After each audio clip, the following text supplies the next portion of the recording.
After the opening events of Heresy, Drifter is in a bad place. New lore cards detail how he's feeling and how characters like Ikora are dealing with this sudden loss aboard the Dreadnaught. Welcome Guardians, let's dive right in.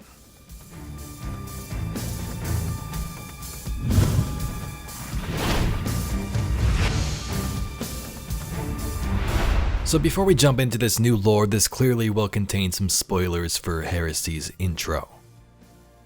At the beginning of this act, we follow Eris and the Drifter to the Dreadnaught, and Eris Morn dies. A subjugator spears her with its glaive and drags her lifeless body across the Dreadnaught. It is here where Drifter finds her and realizes this is the end. Eris Morn dies in his arms. And it's here where we get one of the most emotional moments Destiny has had in a while. Drifter weeps with his moonlight Eris in his arms. No. Mundus.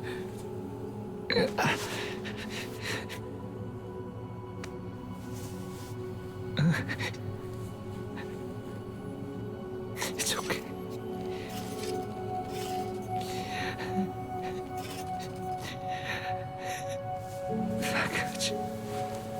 I got you. Moonlight.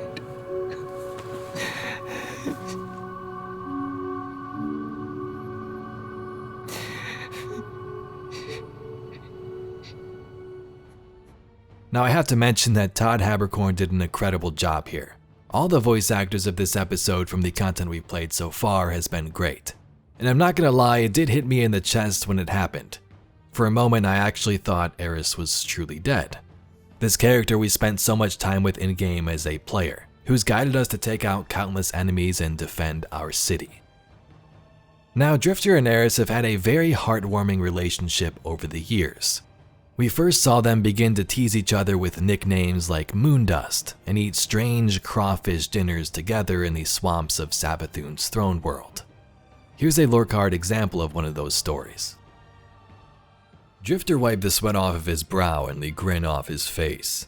His shoulders slumped as he stepped down from the platform in the derelict.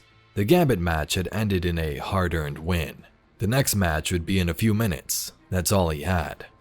He cleared his throat. His voice was hoarse. Drifter looked up at the swirling mass of egregore, and his thoughts shifted back to Eris Morn. They'd found a little comfort with each other, a little understanding. But what did it look like, he wondered, when all that chitin burst out of her? What did it feel like to eat up all those tithes the Guardians were taking for her in the field, in the Crucible, in Gambit? He'd read the reports. He saw the theories on VanNet. He didn't trust them. He trusted her. Drifter nodded to himself and took a breath as he heard the Guardians assemble behind him. He stepped up to the platform, flicking his jade coin. It spun in the air, catching the lights before falling back into the Drifter's waiting palm. "You ever eat hive eyes?" he asked with a smile, twisting his wrist around and slipping the coin back into his sleeve. "Real juicy. They go pop in your mouth and a shiver runs all the way through. I'll tell you when you're older." He winked. The assembled Guardians watched him in silence. "Transmat firing," he called, and they disappeared in a burst of light. The path to the witness is within sight.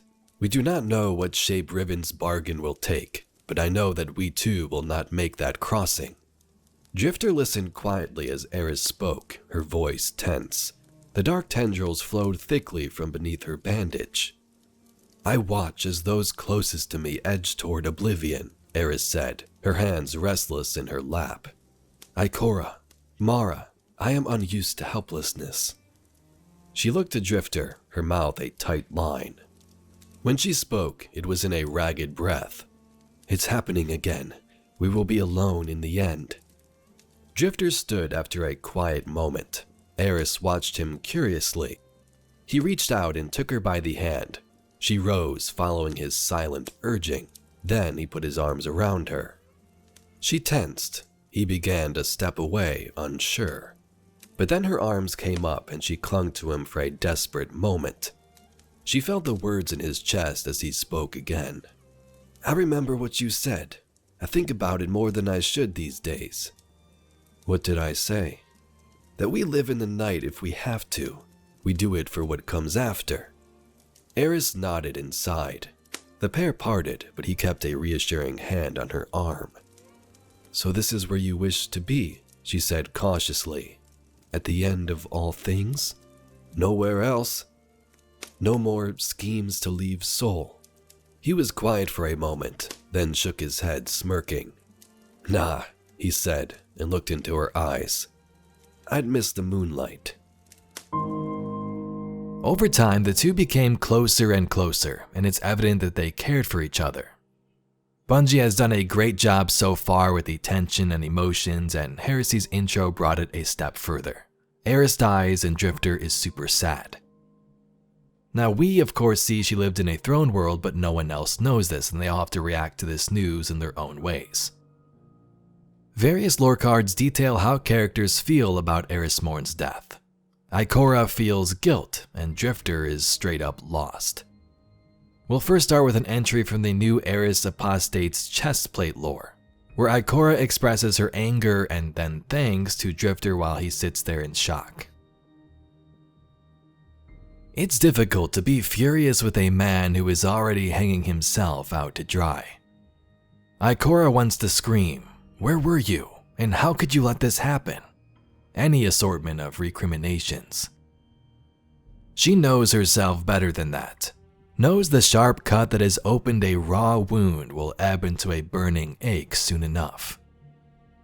Knows that whatever she would ask of the Drifter is truly what she wants to ask of herself. Where was she? How could she let this happen? Eris was right. Ikora would have kept her safe, and she would have not been the same Eris again. Thank you, Ikora tells the Drifter instead, for carrying the news. I know you did what you could. He looks like she's struck him regardless. Perhaps he would have preferred that.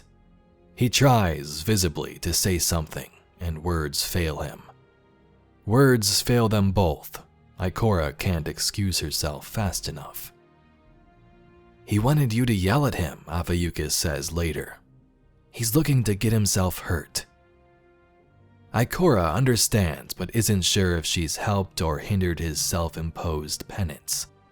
She wants to make herself titanium and fury, undaunted and vicious, to tear through the resurging Taken and pay loss out in violence.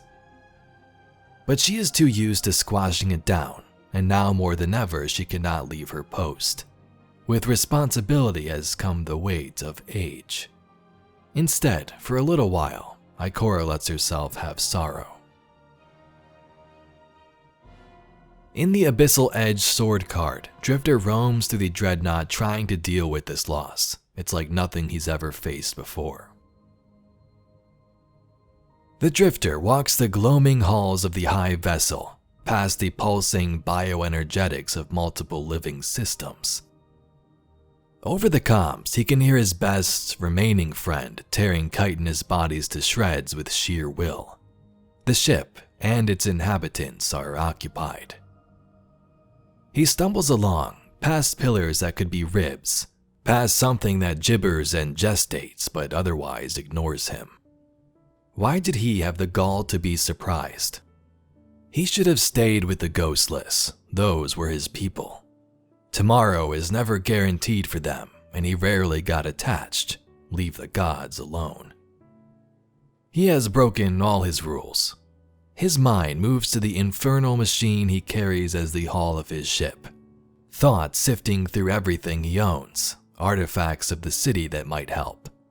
Echoes of the witness that the cryptarchs have cataloged, favors of the Nine he could dare to call in. But he knows there's nothing he can do. He has lost before, but not like this. He walks and finally reaches what might be the prow.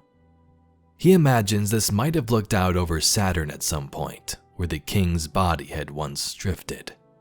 It stares out into the abyss now. No stars, full dark.